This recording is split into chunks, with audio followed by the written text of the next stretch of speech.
தந்தை பெரியார் தமிழகத்தினுடைய 2 நூற்றாண்டு வரலாற்றை எடுத்துக்கொண்டால் அதன் சமூக சீர்திருத்தங்களில் பல பேருக்கு இடம் கொடுக்கலாம்.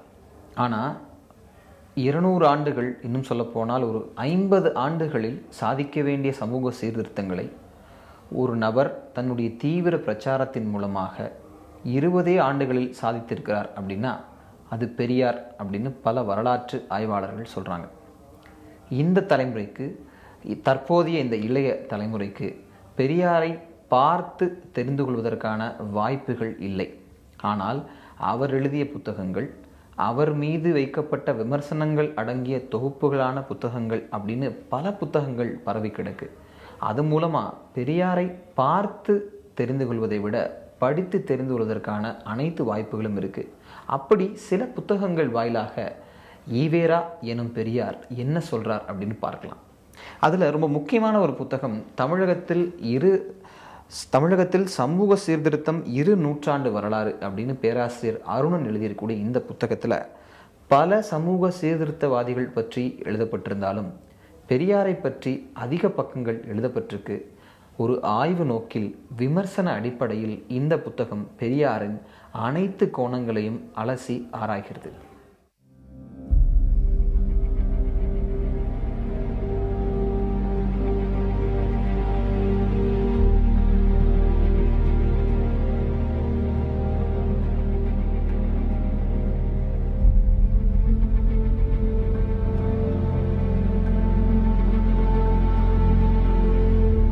தான் யார் என்று தேடி தேடியே பெரும்பான்மை மனிதர்களின் வாழ்வு முடிந்து விடுகிறது.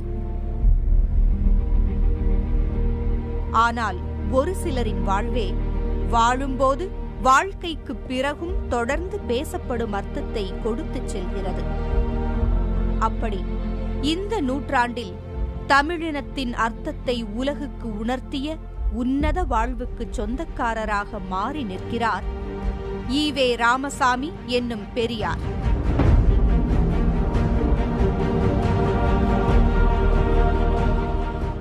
ஒரு சமூகம் அடுத்து வரக்கூடிய நூற்றாண்டுகளில் எப்படி செயல்படப் போகிறது என்பதை வடிவமைக்க வேண்டிய கடமையை சில தீர்க்கதரிசிகளிடம் ஒப்படைக்கும்.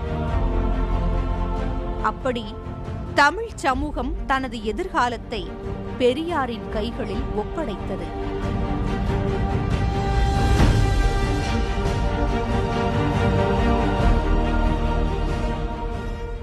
தந்தை பெரியாருடைய உழைப்பை பற்றி, அவருடைய சிந்தனைகளை பற்றி, அவர் ஆற்றிய சேவைகளை பற்றி, அவர் இறுதி வரை இந்த தமிழினத்தின் விடிவுக்காக உழைத்ததையும் அவர் அதற்காக அல்லல் பட்டதையும் நான் கேட்டிருக்கிறேன். இறுதி வரை ஆண்டு ஒன்றுக்கு 250 கூட்டங்கள் பேசுவாராம் தந்தை பெரியார். அவருடைய உடல்நலம் மிகவும் கெட்டிருந்த நேரத்திலும் கூட தமிழினத்தின் உடல்நலம் நலமாக இருக்க வேண்டும் என்ற எண்ணத்தினால் இந்த மனிதர் ஓயாமல் தமிழகம் முழுக்க சென்று, தமிழர்களே நீங்கள் விழிக்க வேண்டுமென்றால் அதற்கு விடிவு காலம் பிறக்க வேண்டும், அந்த விடிவு காலம் பிறக்க வேண்டுமென்றால் உங்களுக்கு தேவை கல்வி என்று ஓயாமல் சொல்லியவர். இன்றைய காலகட்டத்தில் முன்பு எப்போதும் தேவைப்பட்டதை விட பெரியார் அதிகம் தேவைப்படுகிறார். பேரறிஞர் அண்ணா அவர்கள் சொன்னதைப் போல பெரியார் என்பவர் ஒரு தனி மனிதர் அல்ல, அவர் ஒரு சகாப்தம், ஒரு காலகட்டம், ஒரு திருப்பம் என்று சொன்னார். பெரியாருடைய பணி சமூக நீதி பணி, கல்வி பரவ வேண்டிய பணி, பெண்ணடிமை நீக்கப்பட வேண்டிய பணி, ஜாதி ஒழிப்பு பணி, மனிதநேயம் பரப்பக்கூடிய பணி, மனித உரிமைகள் பாராட்டப்பட வேண்டும் என்று சொல்லக்கூடிய அளவிற்கு மதிக்கப்படக்கூடிய பணி, இவைகள் தேவை. புத்துலகின் தீர்க்கதரிசி, தென்கிழக்கு ஆசியாவின் சாக்ரட்டிஸ், சமூக சீர்திருத்த இயக்கத்தின் தந்தை, அறியாமை, மூட நம்பிக்கை, அர்த்தமற்ற சம்பிரதாயம், இழிந்த வழக்கங்கள் ஆகியவற்றின் கடும் எதிரி.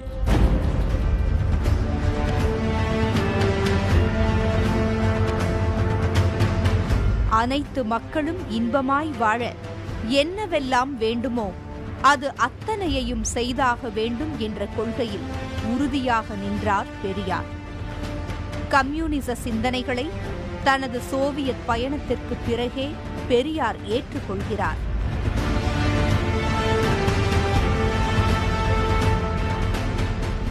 தந்தை பெரியாருக்கும் பொது உடைமை சிந்தனைக்கும் இடையிலான உறவு நீண்ட நெடிய வரலாறை கொண்டது.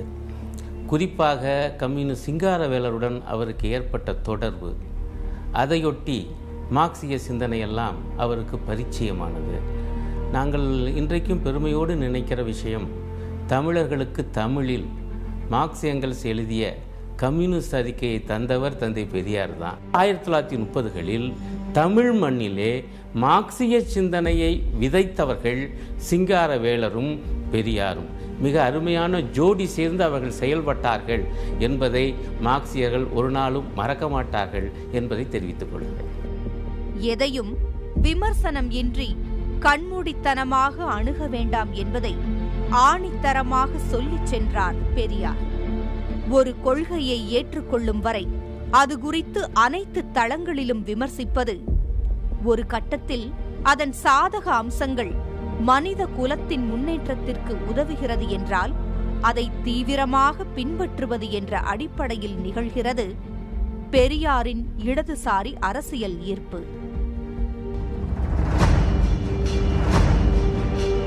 எந்த காரணத்திற்காகவும் பாடுபடும் மக்கள் தாழ்ந்திருக்கவும் பாடுபடாத மக்கள் உயர்ந்திருக்கவும் கூடாது. இதுதான் தொழிலாளர் கிளர்ச்சியின் முக்கிய தத்துவம். ஒரு நாட்டை வடிவமைக்கக்கூடிய பொறுப்பை பல சமூக சீர்திருத்தவாதிகள், அரசியல்வாதிகள், தலைவர்களிடம் அந்த நாடு ஒப்படைக்கிறது. அப்படி இந்தியாவை எடுத்துக்கொண்டால் இந்தியாவை உருவாக்கியவர்கள் அப்படின்னு பல வரலாற்று ஆய்வாளர்கள் பலரை பட்டியலிடுறாங்க. இதில் ராமச்சந்திர குஹா எனும் வரலாற்று ஆய்வாளர் ஒரு 19 பேரை மேக்கர்ஸ் ஆஃப் மாடர்ன் இந்தியா, நவீன இந்தியாவின் உருவாக்கக்கூடிய நவீன இந்தியாவின் சிற்பிகள் அப்படின்னு பட்டியலிடுறார். அப்படி பட்டியலிட்டு ஒரு புத்தகமாகவும் அதை வெளியிட்டிருக்கார். அந்த புத்தகத்தில் தென்னகத்தைச் சேர்ந்த 2 பேருக்கு மட்டும்தான் இடம் கொடுக்கப்பட்டிருக்கு. அதில் ஒருவர் ராஜாஜி எனப்படக்கூடிய ராஜகோபாலாச்சாரியார். அவர் முதலமைச்சராகவும் இருந்திருக்கிறார், கட்சித் தலைவராகவும் பணியாற்றியிருக்கிறார், சமூக சேவை தொண்டு போன்றவற்றிலும் செய்திருக்கிறார். மற்றொருவர் ஈவேரா எனப்படக்கூடிய பெரியார். இந்த இருவரும் கருத்தியல் ரீதியாக எதிரெதிர் முகாமிலிருந்து செயல்பட்டவர்கள். உதாரணமாக இந்தி வேண்டும் என்றார் ராஜாஜி, இந்தி ஒழிக என்றார் பெரியார். ஆனால் இந்த இருவரும் தான் இந்தியாவின் நவீன சிற்பிகள், குறிப்பாக தென்னகத்தின் அடுத்த நூற்றாண்டை வடிவமைத்தவர்கள் இவர்கள்தான் அப்படின்னு இவர் பட்டியலிடுறார். மேக்கர்ஸ் ஆஃப் மாடர்ன் இந்தியா புத்தகத்தில் தெரிந்து கொள்ளப்பட வேண்டிய விஷயங்கள் பல இருந்தாலும் வடநாட்டிலிருந்து வந்திருக்கக்கூடிய ஒரு வரலாற்று ஆய்வாளர் பெரியாரை எப்படி பார்க்கிறார் அப்படிங்கிற பார்வை பெரியாரை படிப்பவர்களுக்கும் பெரியாரை மறுப்பவர்களுக்கும் தேவைப்படுகிறது. அந்த பார்வையை இந்த புத்தகம் தருகிறது. பெரியார் என்றாலே கடவுள் இல்லை என்று சொன்னவர் என்றுதான் பொது புத்தி அறிமுகம் விளைகிறது. ஆனால் எதையும் பகுத்தறிவின் பாதையில் விளக்கும் பெரியார் தனது கடவுள் மறுப்பு கொள்கைக்கும் ஒரு காரணத்தை முன்வைக்கிறார். மனிதன் கீழ் சாதி உயர் சாதி என்று பிரிக்கப்படுகிறான். காரணம் என்னவென்று கேட்டால் மதங்களின் புராணங்கள் சொல்கின்றன என்கிறான். சரி, புராணங்களை யார் எழுதியது என்றால் கடவுள் என்கிறான். சரி, மனிதர்களை படைப்பவன் யார் என்றால் அதுவும் கடவுள் என்கிறான். எப்படி கடவுள் தான் படைக்கும் மனிதர்களுக்குள்ளேயே கீழ் மேல் என்று பாகுபாடு பார்க்க முடியும்?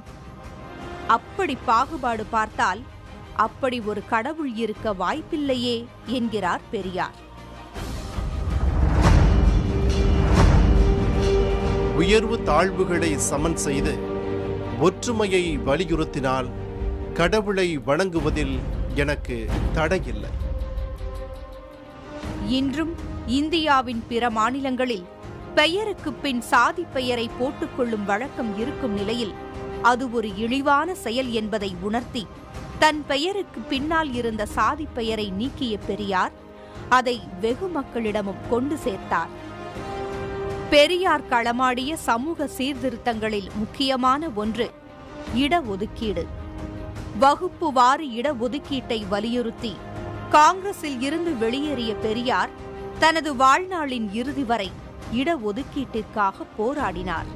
சிந்தனை மாற்றத்தை, சிந்தனை புரட்சியை, அதுதான் இந்த சமூகத்தை மாற்றும். இந்த சமூகத்தை மாற்ற வேண்டும் என்று சொன்னால் அதற்கு தடையாக இருக்கக்கூடிய ஜாதி அமைப்பை தகர்த்தெறிய வேண்டும். இப்போ அந்த ஜாதி அமைப்புக்கு எதெல்லாம் ஆதாரமாக இருக்கிறதோ அதையெல்லாம் கேள்வி கேட்க வேண்டும், அதையெல்லாம் மறுதலிக்க வேண்டும், அதையெல்லாம் முற்றாக ஒழிக்க வேண்டும் என்பதுதான் தந்தை பெரியாருடைய ஒட்டுமொத்த வாழ்நாள் பணி. அதைத்தான் அவர் தொடர்ச்சியாக செய்து வந்தார். தலித் மற்றும் ஒடுக்கப்பட்ட மக்களுக்காக பெரியார் கொடுத்த குரல் என்பது இன்றும் அவர்கள் விடுதலையை நோக்கி களமாடும் அமைப்புகளுக்கு ஒரு பால பாடமாக இருக்கிறது. கீழ் சாதி, தொடக்கூடாதவர்கள் என்பதற்கு மதத்தையும் கடவுளையும் காரணம் காட்டுவது வெறும் பித்தலாட்டம். அந்த பெண் ஏன் அடிமையானால்ங்கிறதுல பல காரணங்களை அவர் பட்டியலிடுகிறார். அதாவது கிட்டத்தட்ட 9 காரணங்களை அவர் பட்டியலிட்டு அந்த காரணங்களில் என்னென்ன விடயங்கள் பெண்ணை அடிமையாக்கி இருக்கின்றன, அதிலிருந்து பெண் எப்படி வெளிவர வேண்டும் அப்படிங்கிறத சொல்லியிருக்கார். கிட்டத்தட்ட எழுதப்பட்டு பல ஆண்டுகள் ஆகியும் இன்றைக்கும் பெண்ணியம், பெண்ணடிமைத்தனம் போக்கப்பட வேண்டும் அப்படிங்கிற தளங்களில் விவாதங்கள் எழும்போதெல்லாம் ஒரு முக்கிய சான்றாக இந்த புத்தகம் இருக்குது. அதே போன்று பெரியாருடைய மற்றொரு பார்வை விஞ்ஞான வளர்ச்சிகளை முன்கூட்டியே கணித்து சொல்வது. பெரியார் 3ஆம் வகுப்பு வரை மட்டும்தான் படித்திருக்கார், அவர் எப்படி விஞ்ஞான வளர்ச்சிகளை பற்றி சொல்றார்ன்ற கேள்வி எழுப்பப்படலாம். ஆனால் மனிதகுலத்தின் தேவையும் மனிதகுலத்தின் பரிமாணத்தையும் அடுத்த கட்டங்களில் ஆய்வு செய்யக்கூடிய வல்லமை பெரியாரிடம் இருந்தது. இன்றைக்கு வரக்கூடிய பல நவீன தொழில்நுட்பங்களுக்கு அன்றைக்கு அடிப்படை இருந்தது அப்படிங்கிறத அடிப்படை சான்றுகளோட பெரியார் சொல்லி இருக்கிறதும் அது இன்றைக்கு நிறைவேறி இருக்கிறதும் எப்படி நிதர்சனமானது அப்படிங்கிறத வெளிக்கொண்டு வந்த ஒரு புத்தகம்தான் இனி வரும் உலகம் அப்படின்னு பெரியார் எழுதியிருக்கக்கூடிய அறிவியல் நோக்கோடு ஒரு தீர்க்க தரிசனத்தை உள்ளடக்கிய யதார்த்தத்தோடு பொருந்தி இருக்கக்கூடிய ஒரு புத்தகமாக இருக்கிறது. பெண் ஏன் அடிமையானாலும் இனிவரை உலகம் அப்படிங்கிற இந்த 2 புத்தகங்களுமே பெரியார் கைப்பட எழுதிய ஒரு மைல் கல்லான புத்தகங்கள். அவரது பார்வையை வெகு மக்களிடம் வெகு சீக்கிரம் எளிதாக கொண்டு சென்ற புத்தகங்கள் அப்படின்னு சொல்லலாம். ஒரு தீர்க்க தரிசி என்பவர் சமூகத்தின் அனைத்து கூறுகளுக்குமான தொலைநோக்கு பார்வையை வெளிப்படுத்த வேண்டும். ஆனால் பெரியாரோ இதற்கு ஒரு படி மேலே போய் வருங்காலத்தில் நிகழப்போகும் அறிவியல் விஞ்ஞான மாற்றங்களுக்கு நிகழ்காலத்தில் உள்ள காரணிகளையும் அதன் பரிணாம வளர்ச்சிகளையும் சுட்டிக்காட்டி விளக்கமளிக்கிறார். இன்று மிகச் சாதாரணமாக மாறிவிட்ட 3G 4G பற்றியெல்லாம் பெரியார் அன்றே பேசியிருக்கிறார். மனிதனின் தேவை எந்த அளவுக்கு பெருகும், அதனை ஒட்டி விஞ்ஞான உலகம் எப்படியெல்லாம் பயணிக்கும் என்பதை துல்லியமாக கணித்து எழுதியிருக்கிறார் 3ஆம் வகுப்பு வரை மட்டுமே படித்த அந்த படிக்காத மேதை. பெரியார் அவர் வாழ்ந்த காலத்திலேயே எதிர்காலத்தை பற்றியே கவலைப்பட்டவர். கடந்த காலம் மோசமாக இருக்கிறது, நிகழ்காலம் அதனுடைய தொடர்ச்சியாக இருக்குது. அப்போ எதிர்காலத்தை மாற்றி அமைக்கணுங்கிறது அவருடைய குறிக்கோளாக இருந்ததுனால தான் அவர் எதிர்காலத்தில் என்னெல்லாம் இருக்க வேண்டும், எப்படியெல்லாம் இருக்க வேண்டும்னு சொல்லக்கூடியவராக எப்போதுமே இருந்தார். ஆனால் பல துறைகளையும் அவர் செய்திருக்கிறத நாம் பார்க்கிறோம். அவர் குடும்ப கட்டுப்பாடை பற்றி முன்கூட்டியே பேசியிருக்கிறார்.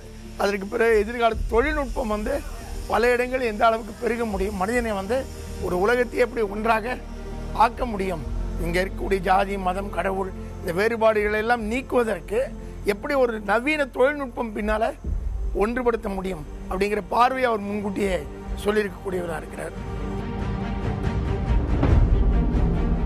ஏற்பட இருக்கும் விஞ்ஞான வளர்ச்சியின் மூலம் பெண் விடுதலை முழுவதும் சாத்தியமாகும் என கணித்து எழுதியுள்ள பெரியார் 1938ஆம் ஆண்டு குடியரசு இதழில் டெஸ்ட் டியூப் எனப்படும் கருக்குழாய் குழந்தை குறித்து எழுதியிருப்பது இன்றளவும் ஆச்சரியத்தின் உச்சமாக நிற்கிறது. பெண்கள் வெறும் பிள்ளை பெறும் இயந்திரங்களாக மட்டுமே பார்க்கப்படும் இழிநிலை மாற வேண்டும் என கூறிய பெரியார், பெண்கள் தங்கள் கர்ப்பப்பைகளை வெட்டி எறிய வேண்டும் என்று அன்றைய காலகட்டத்தில் விடுத்த அறைகூவல் தைரியத்தின் உச்சமாக பார்க்கப்படுகிறது. பெண்கள் தங்களுடைய சமையலறை மற்றும் குடும்ப பணிகளிலிருந்து விடுதலை அடைய வேண்டும் என்பதும், தங்களுடைய உடையிலிருந்து, தங்களுடைய தலைமுடிகளிலிருந்து ஒவ்வொரு இடத்திலுமே தங்களுடைய மாற்றத்தை வெளிப்படுத்த வேண்டிய புதுமை பெண்களாக இருக்க வேண்டும் என்று கூறினார். அது இந்த காலகட்டத்திற்கு மிக மிக பொருந்தும். ஏனென்றால் இவ்வளவு விஞ்ஞானம், அறிவியல் வளர்ச்சி என்று எத்தனை சொன்னாலும், பெண்கள் லட்சக்கணக்கில் சம்பாதிக்க ஆரம்பித்தாலும் கூட அவர்களுடைய எண்ணங்கள் அல்லது பெண்ணை பற்றி இருக்கிற பார்வையை சமூகம் மாற்றிக்கொள்ளாமல் இருப்பதற்கு பெண்களுடைய பக்கத்தில் இருந்தும் இந்த சமூகத்தின் பக்கத்தில் இருந்தும் பெண்கள் தோற்ற நிலையிலிருந்தும் அவர்களுடைய எண்ணங்களிலிருந்தும் மாற்றம் அடையவில்லை என்பதுதான். தோற்றத்திலும் அவர்கள் எண்ணங்களிலும் மாற்றம் அடைய வேண்டும் என்று பெரியார் கூறிய கருத்துக்கள் இன்றைக்கு மிக மிக முக்கியமானதாக இருக்கிறது. பெண்களுக்கான சொத்துரிமையை விடுதலைக்கு முன்பே வலியுறுத்திய பெரியார் அடுத்து வந்த அரசுகளிடம் அந்த கோரிக்கையை தொடர்ந்து வலியுறுத்தி வெற்றியும் கண்டார். பெண் அடிமைத்தனம் என்பது சமூக அழிவின் முதல் படி. பெரியார் குடியரசு பத்திரிகையில் எழுதினது, மேடை பேச்சுக்கள், இவையெல்லாம் ஒரு விவாதத்திற்குரிய ஆவணமாக சமூக சீர்திருத்தத்தின் பல்வேறு தளங்களில் ஆய்வுக்குட்படுத்த வேண்டிய, ஏற்றுக்கொள்ளப்பட வேண்டிய அம்சங்களாக இருக்கு. அதெல்லாம் ஒட்டுமொத்த தொகுப்பாக கிடைக்கிறதா என்றால் பல பதிப்பகங்கள் அதை பதிப்பிட்டிருக்கின்றன. அது ஒரு முக்கியமான படிப்பாக ஈவே ராமசாமி என்கிற நான் அப்படிங்கிற புத்தகம் மொத்தம் 3 தொகுப்பாக வந்திருக்கிறது. பாசு கௌதமன் அப்படிங்கிற வரலாற்று ஆய்வாளர் இந்த புத்தகங்களின் தொகுப்பை கொண்டு வந்திருக்கார். இதில் பெரியார் பல்வேறு காலகட்டங்களில் அவர் எழுதிய குடியரசு கட்டுரைகள், அவர் பேசிய உரைகள், அவர் பிற பத்திரிகைகளுக்கு எழுதிய கட்டுரைகள் போன்றவற்றை தொகுத்து தர்க்க ரீதியாக அவர் கொடுக்கக்கூடிய விளக்கங்களையும், பெரியாரே பல கட்டங்களில் ஒப்புதல் வாக்கு மூலமாக சில விடயங்களில் அவர் நிலைப்பாட்டை எடுத்துரைப்பதையும் தொகுத்திருக்காங்க. மொத்தம் 3 வால்யூம்னு சொல்லப்படக்கூடிய 3 தொகுப்புகளாக இந்த புத்தகம் வந்திருக்கிறது. இந்த புத்தகத்தை படிக்கும்போது கிட்டத்தட்ட பெரியாரினுடைய ஆதி முதல் அந்தம் வரை அனைத்து விடயங்களுக்கும் சென்று பெரியாரை நோக்கி எழுப்பப்படக்கூடிய பல கேள்விகளுக்கு தர்க்க ரீதியாக விளக்கம் தரக்கூடிய ஒரு வாய்ப்பை இந்த புத்தகம் ஏற்படுத்துகிறது. ஈவே ராமசாமி என்கிற நான் என்கிற இந்த புத்தகம் மொத்தம் 3 வால்யூம் இருக்கு. இந்த 3 தொகுப்புகளும் பெரியாரை முழுமையாக இன்றைய இளைய சமுதாயத்திற்கு எடுத்துச் செல்லும் அனுபவத்தை தருகிறது. கருத்துரிமை, பேச்சுரிமை, எழுத்துரிமை ஆகியவை நாடு அடிமைப்பட்டு கிடந்த காலத்தை விட சுதந்திரம் அடைந்த பின்னர் பெருமளவு பாதிக்கப்பட்டுள்ளதாக தனது குடியரசு பத்திரிகை கட்டுரைகளில் பெரியார் சுட்டிக்காட்டுகிறார். ஒரு கருத்தின் மீதான எதிர்ப்பை பதிவு செய்ய அனைவருக்கும் உரிமை உண்டு. அதே வேளையில் ஒரு கருத்தை வெளியிடவும் அனைவருக்கும் உரிமை உள்ளது என்கிறார் பெரியார். ஒரு மனிதனுக்கு மொழிப்பற்று என்பது எவ்வளவு அவசியமானது என்று வலியுறுத்தும் பெரியார், மொழிப்பற்று என்பது மொழி வெறியாக மாறிவிடக்கூடாது என்பதிலும் தெளிவான நிலைப்பாட்டையே கொண்டிருந்தார். மொழி பற்றோடு, தமிழ் மொழி பற்றோடு ஏங்கி இருக்கிறாரான்னு பார்த்தீங்கன்னா மிக தீவிரமாக ஏங்கி இருக்கிறார். எப்போ அப்படின்னு பார்த்தீங்கன்னா, பெரியார் மொழியை, குறிப்பாக தமிழை காட்டுமிராண்டி மொழின்னு சொன்னார் அப்படின்னு அவர் மீது ஒரு தீவிரமான குற்றச்சாட்டு சொல்லப்படுது. அந்த காட்டுமிராண்டி மொழின்னு பெரியார் தமிழை ஏன் சொன்னார்னு பார்த்தீங்கன்னா, தமிழ் மீது அன்பு அப்படிங்கிறத விடவும் தமிழர்கள் மீது பேரன்பு கொண்டு தான் அதை சொல்கிறார். ஏன்னா தமிழர்களோட சாதி இழிவு, தமிழர்களோட கல்வி வேலை வாய்ப்பு போன்ற விஷயங்களில் இந்த மொழி எந்த வகையிலும் அவர்களுக்கு உதவியாக இல்லை.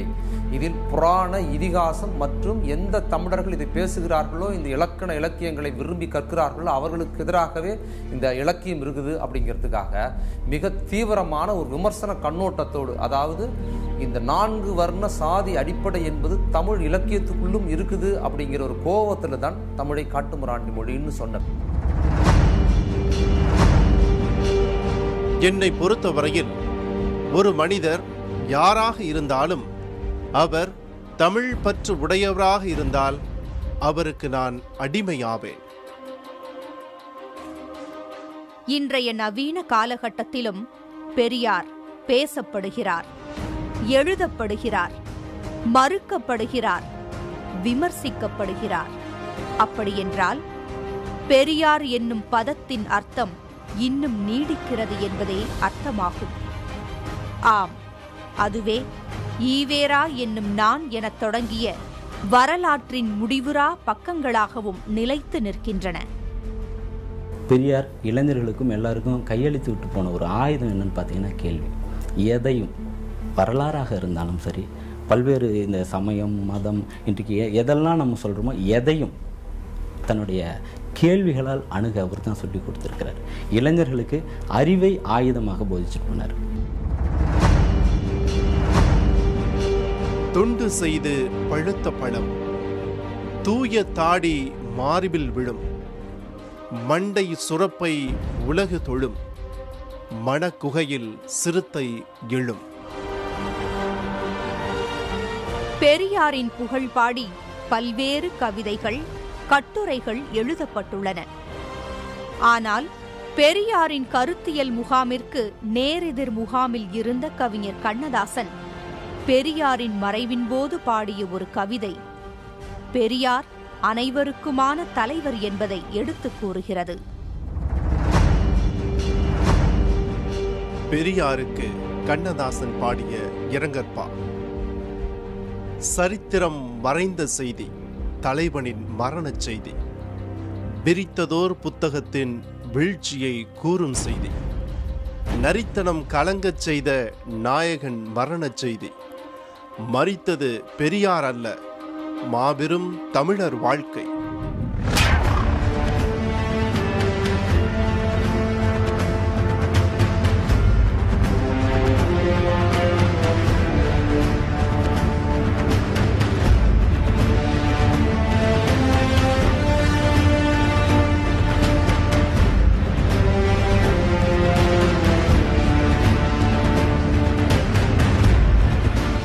ஈவேரா எனும் நான் என்கிற பயணத்தை தொடங்கிய பெரியார் நேற்று ஏன் தேவைப்பட்டார், இன்று ஏன் தேவைப்படுகிறார், நாளை ஏன் தேவைப்படுவார் என்கிற கேள்விகள் ஒருபுறம் கேட்கப்பட்டு கொண்டே இருக்கின்றன.